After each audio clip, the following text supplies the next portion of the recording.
اعوذ باللہ من الشیطان الرجیم، بسم اللہ الرحمن الرحیم۔ محترم سامعین، السلام علیکم۔ شدت درد میں بھی ہونٹوں پر دعا کا ہونا ثابت اس سے بھی ہوتا ہے رب کا ہونا۔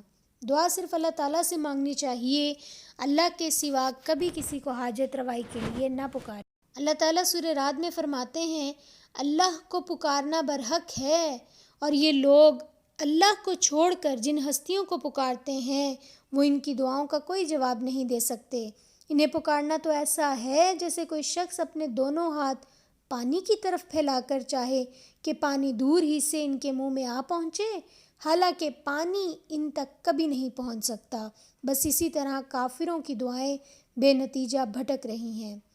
سورہ فاطر میں اللہ تعالیٰ فرماتے ہیں، انسانوں تم سب اللہ کے محتاج ہو، اور اللہ ہی ہے جو غنی اور بے نیاز اور اچھی صفات والا ہے۔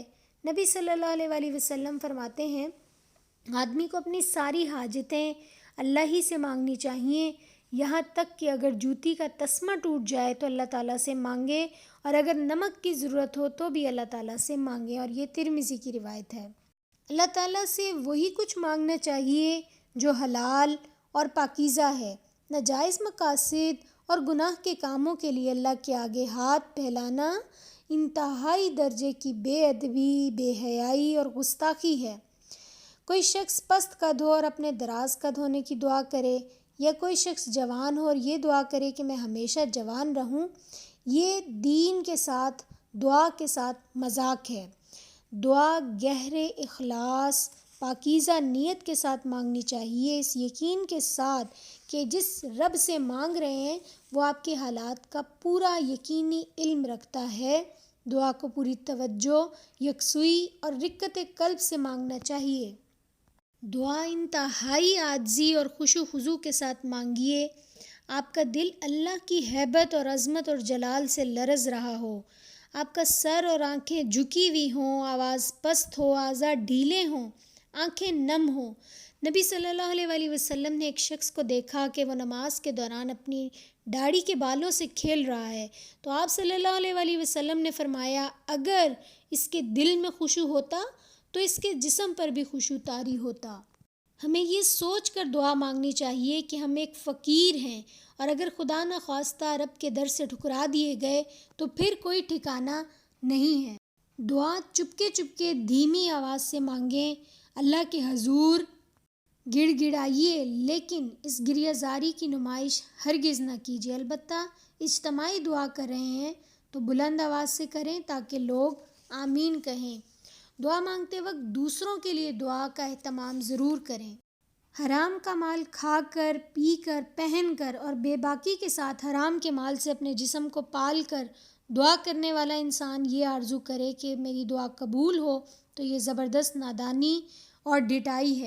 نبی صلی اللہ علیہ وآلہ وسلم نے ایک ایسے شخص کا ذکر کیا جو لمبی مسافت طے کر کے مقدس مقام پر حاضری دیتا ہے، غبار میں اٹا ہوا، گرد آلود ہے، اور اپنے دونوں ہاتھ آسمان کی طرف پھیلا کر کہتا ہے، اے میرے رب، اے میرے رب، حالانکہ اس کا کھانا حرام، اس کا پینا حرام، اس کا لباس حرام، اور حرام ہی سے اس کے جسم کی نشو و نما ہوئی ہے، تو ایسے باغی اور نافرمان شخص کی دعا کیوں کر قبول ہو سکتی ہے؟ صحیح مسلم کی روایت۔ دعا کرنے سے کبھی نہ اکتائیے، اور یہ سوچنے میں اپنے آپ کو مصروف نہ رکھیے کہ دعا سے تقدیر بدلے گی یا نہیں بدلے گی۔ انسان کا کام ہے دعا کرنا، اس کے آگے سوچنا یا سمجھنا وہ سب بیکار ہے۔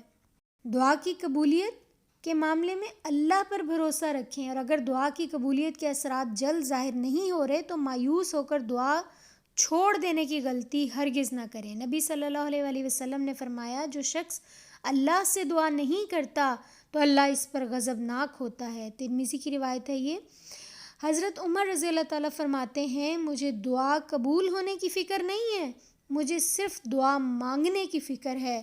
جب مجھے مانگنے کی توفیق ہو گئی تو قبولیت بھی اس کے ساتھ ہی حاصل ہو جائے گی۔ دعا تو دل سے مانگی جاتی ہے، زباں سے نہیں۔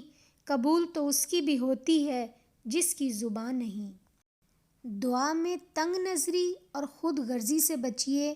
بتکلف قافیہ بندی سے پرہیز کیجیے، گانے اور سر ملانے سے بھی اجتناب کرنا چاہیے۔ اللہ تعالیٰ کی بارگاہ میں اپنی حاجت، اپنی ضرورت رکھنے سے پہلے رب تعالیٰ کی حمد و ثنا کیجیے، نبی کریم صلی اللہ علیہ وآلہ وسلم پر درود پڑھنے کا اہتمام کیجیے اور ہر وقت ہر آن رب تعالیٰ سے دعا مانگتے رہیے۔ البتہ رات کے پچھلے پہر میں جب لوگ میٹھی نیند کے مزے میں مست ہیں، اس وقت راز و نیاز کی گفتگو کیجیے اپنے رب سے اور اللہ سے دعا کیجیے۔ شب قدر میں زیادہ سے زیادہ دعا کیجیے۔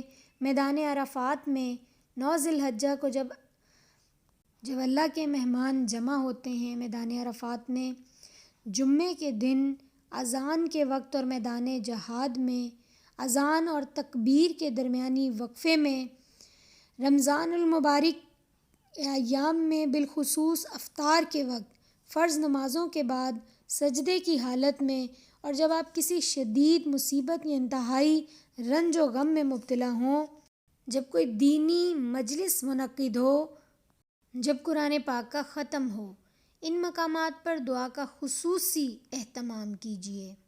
برابر یہی کوشش کرتے رہیں کہ آپ اللہ تعالیٰ سے جو دعا مانگیں اس کے الفاظ وہی ہوں جو اللہ نے خود سکھائے ہیں، یعنی کہ قرآنی دعائیں، اور وہ دعائیں جو نبی صلی اللہ علیہ وآلہ وسلم نے احادیث میں ہمیں سکھائیں، کیونکہ ان سے زیادہ اچھے الفاظ اور اچھا انداز ہم کہاں سے لا سکتے ہیں۔ دعا عبادت کا مغز ہے۔ کچھ دعائیں تو اللہ تعالیٰ فوراً قبول فرما لیتے ہیں، کچھ آخرت کے لیے ذخیرہ کر لیتے ہیں، اور کچھ دعاؤں کے ذریعے سے انسان پر آنے والی بلاؤں کو اس سے ٹال دیا جاتا ہے۔ غرض یہ کہ انسان کو ہر وقت ہر آن اللہ کے حضور گریہ زاری میں ہی مصروف اور مشغول رہنا چاہیے۔ اللہ تعالیٰ ہم سب کو توفیق دے کہ ہم رب کے آگے جھکے رہیں اور اللہ کے آگے اپنی فریاد کو جاری رکھیں۔ کوئی چارہ نہیں دعا کے سوا، کوئی سنتا نہیں خدا کے سوا۔